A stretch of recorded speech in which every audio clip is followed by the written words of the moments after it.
De vez em quando surgem alguns tipos de filme que prometem uma história genial, com conceitos interessantes e um conteúdo que pode prender o público e cativá-lo. Mas, muitas vezes, uma ideia boa se perde na execução quando não tem identidade própria e navega como uma jangada de madeira em mares onde outros foram de submarino. Hoje vamos falar de uma destas.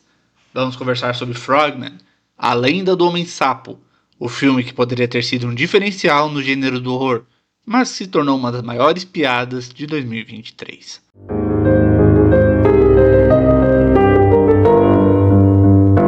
Imagine que a Bruxa de Blair teve um date com Hatma, o melhor curta-metragem de VHS 94.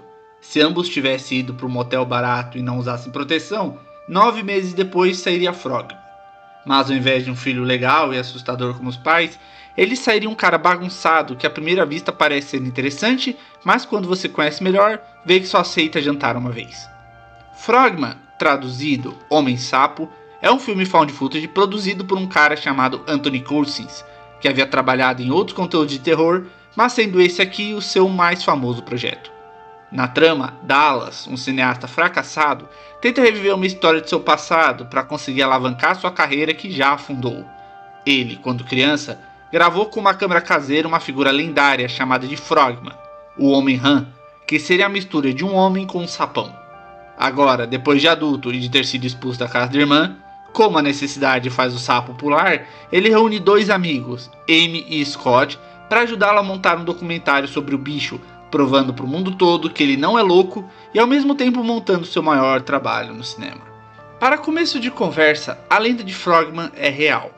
Em uma cidadezinha chamada Loveland, no Colorado, existem diversos relatos ao redor dos anos, inclusive de autoridades, que afirmam terem visto um sapo exageradamente grande nas redondezas do lugar. Vou pular a parte da criptozoologia que poderia talvez indicar que seria um descendente de Beelzebufos sobrevivente à extinção, porque as lendas também dizem que os bichos avistados usam varinhas mágicas. Entendendo de onde vem a ideia por trás, toda a trama de Dallas é extremamente mal desenvolvida e pouco interessante. O mais interessante é o Frogman, mas ele aparece por si só muito pouco. O filme foca inteiramente na obsessão de Dallas pela resolução do que viu quando criança, mas ao mesmo tempo essa preparação é muito mal desenvolvida.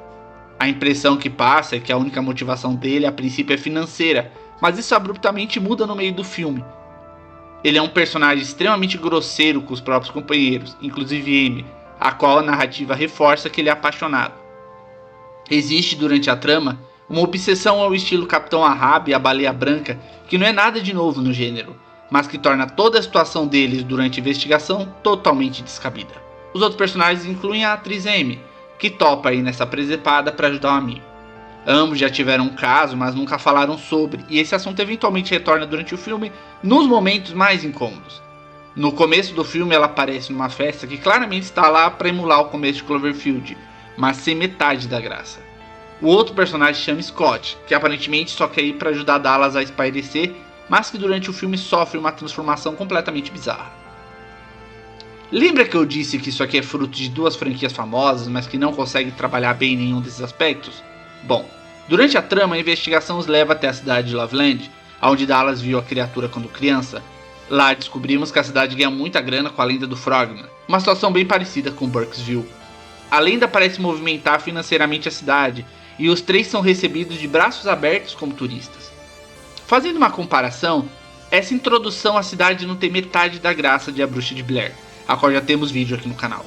Em vez de um documentário sério com profissionalismo, aqui temos uma filmagem documental completamente amadora, cheia de piadas muito fora de tom e deslocadas. Tem um excesso de revisionismo dos personagens, passando tempo demais observando o passado dos mesmos antes que algo minimamente interessante aconteça. Isso faz com que o público perca rapidamente o interesse pelo filme. O nome é Frogman, mas metade do filme é apenas a discussão da lenda em si através do merchan que a cidade ganha, e não os impactos que isso tem no psicológico dos personagens. Não existe um drama como o começo de Cloverfield, que estabelece as motivações posteriores. Aqui, personagens como Amy só parecem levar tudo na piada o tempo todo, o que talvez seja proposital para nos fazer entender que nenhum dos dois amigos acredita que o bicho exista. Podia até dar certo, mas é feito de uma forma tão escrachada que por um momento esquecemos que se trata de um filme de terror. A investigação sobre Frogman ganha mais força quando o grupo acaba encontrando um homem fantasiado que diz que é pago para assustar turistas. Em posterior, os mesmos são ameaçados pela dona do hotel onde estão hospedados e intimidados pelo chefe de polícia. A partir daqui a investigação dá uma guinada, mas facilmente se perdem coisas que já foram usadas em outros founds e que deram muito mais certo neles.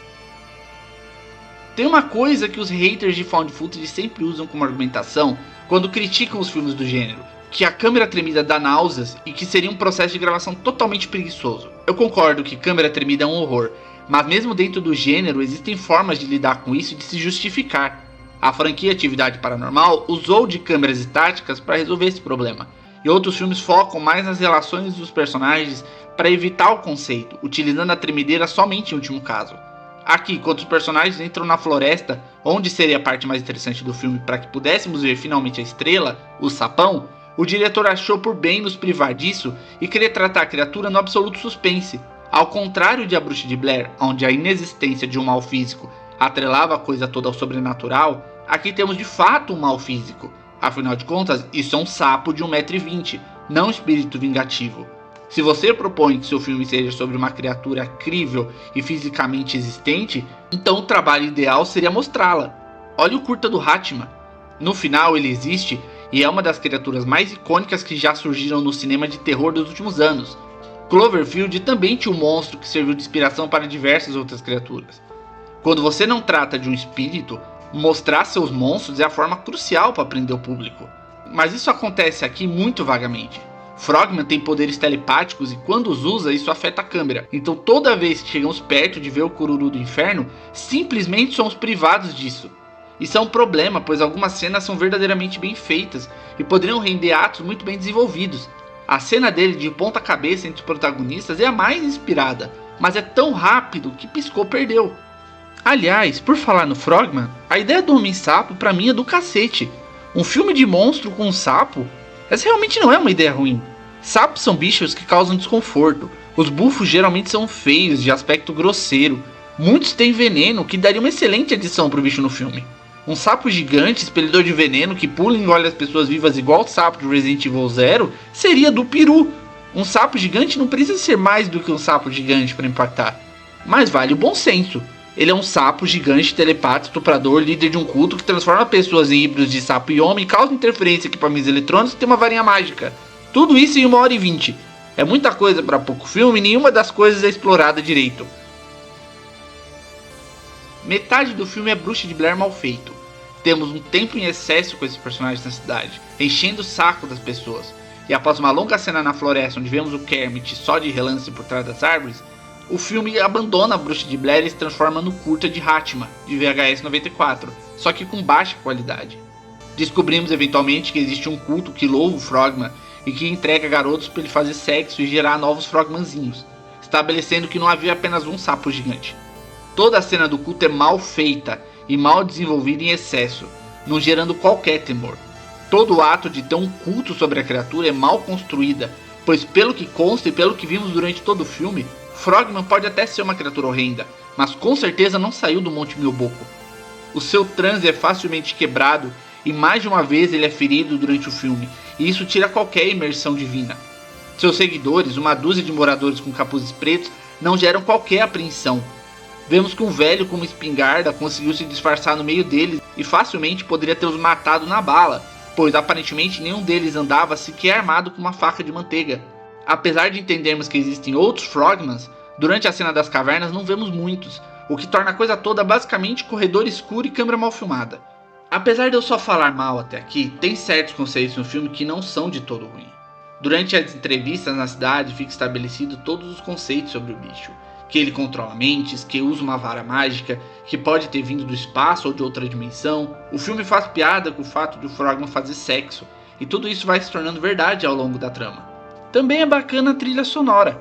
Tem uma música ritual mais pro final do filme que eu achei interessante. Ela emula um rabbit ritualístico bem macabro, que acho que foi a melhor coisa do filme.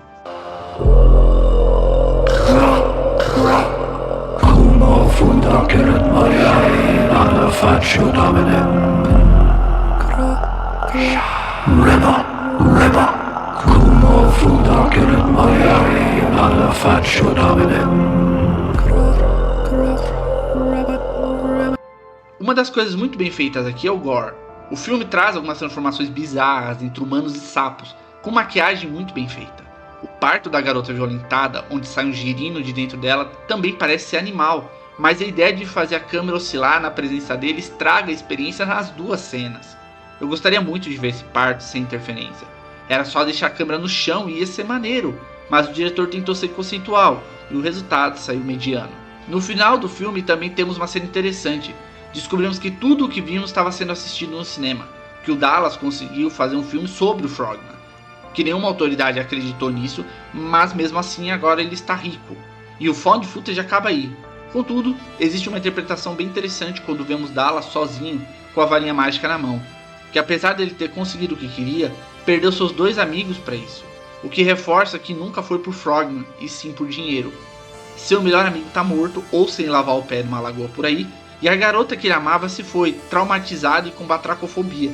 Será que tudo o que ele fez valeu a pena? Há quem interprete também que ele ter ficado com a varinha mágica implica que ainda está com a mente sendo dominada, o que indicaria que eles nunca saíram da caverna. Pessoalmente eu não acredito nessa teoria. Baseando no que vimos o filme todo, seria esperar muito uma reviravolta dessas. E se ela acontecesse, provavelmente só veríamos estática na câmera.